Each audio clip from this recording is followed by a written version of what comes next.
महत्वाकांक्षी धायरी पुलाचे उद्घाटन महापौर चंचला कोदरे यांच्या हस्ते करण्यात आलं। सिंहगड रस्ता परिसरातील होणारी वाहतूक कोंडी कमी करण्यासाठी उभारण्यात आलेला महत्वाकांक्षी धायरी उड्डाणपूल नागरिकांसाठी खुला करण्यात आला।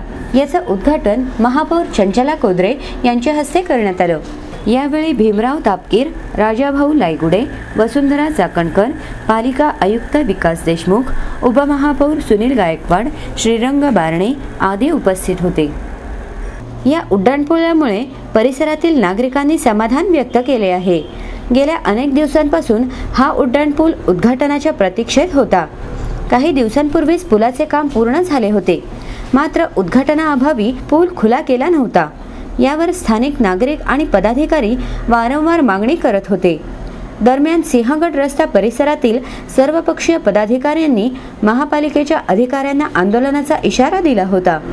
स्थानिक नगरसेवक राजाभाऊ लायगुडे यांनीही याबाबत पुढाकार घेतला, मात्र आचारसंहिता आणि इतर प्रोटोकॉलच्या कारणांमुळे पूल सुरू होण्यासाठी विलंब होत होता।